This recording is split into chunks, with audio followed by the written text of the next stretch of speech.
Kami dari kelompok 1 akan menjelaskan sedikit materi tentang perlawanan Kalimantan 1. Sebelumnya, perkenalkan anggota kelompok kami. Avienda Rahmawardhani, absen 4, Irfan Budi Santosa, absen 16, dan Laila Rahmadani, absen 17. Latar belakang penyebab perlawanan rakyat Kalimantan terhadap Jepang sangat kompleks. Pasukan Jepang pertama kali mendarat di Pontianak, Kalimantan Barat pada 19 Desember 1941. Setelah berhasil mengusir Belanda tanpa mendapat perlawanan berarti, Jepang pun mudah menguasai kota pedalaman seperti Putus Sibau dan Pangau, hingga kota besar seperti Banjarmasin. Kedatangan Jepang segera menyebabkan kondisi perekonomian menjadi macet hingga menimbulkan bencana kelaparan yang merajalela. Selain itu, pada awal pendudukan Jepang di Kalimantan Barat ada dua buah perusahaan yang masuk, yaitu Nomura atau pertambangan dan Sumitomo atau perkayuan.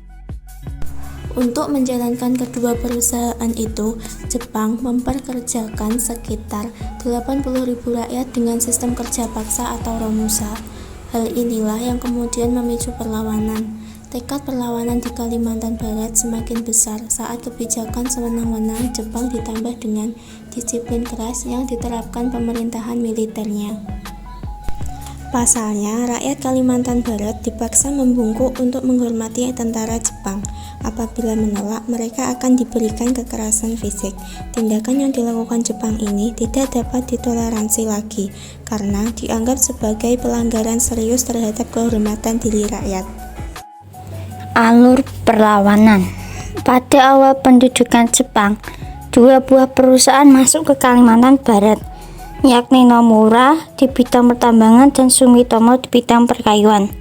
Akibat romusa yang diterapkan oleh Jepang, banyak penduduk yang meninggal karena bekerja pada perusahaan perkayuan ini. Pada 13 Mei 1945, anak perempuan Panglinggan atau tokoh masyarakat Dayak desa hendak dikawini oleh seorang mandor Jepang yang bernama Osaki. Perkawinan ini tidak disetujui oleh Panglinggan. Rakyat lalu menyiapkan strategi untuk menyerang Osaki yang kemudian tewas tanpa perlawanan berarti. Hal ini menyebabkan pertempuran pecah di perusahaan kayu. Suku-suku Dayak dari Ketapang hingga Sekado berkumpul melalui Mangkuk Merah. Wilayah Meliau berhasil direbut oleh suku Dayak pada Juni 1945. Meskipun kembali dikuasai Jepang antara 17 Juli dan 31 Agustus 1945, hingga pasukan Jepang menyerah pada Sekutu dan meninggalkan wilayah tersebut. Tanggal 17 Juli 1945, Pangsuma memerintahkan agar Meliau dipertahankan habis-habisan. Pertempuran pecah. Pada saat itu ia sedang didampingi beberapa panglima adat lain. Dalam pertempuran itu, Pangsuma tertembak pangkal paha kirinya. Tak lama kemudian, di sekitar kantor Gundio Meliau, Panglima Ajun dan Panglinggan tertembak dengan luka yang parah. Karena luka parah, banyak pemimpin perjuangan perang suku Dayak yang tewas termasuk Pangsuma. Hingga akhirnya pada 17 Juli 1945 hingga 31 Agustus 1945, Meliau kembali dikuasai oleh Jepang. Tokoh dan peran Pangeran Antasari pada tahun 1859. Pangeran Antasari memimpin perlawanan terhadap VOC.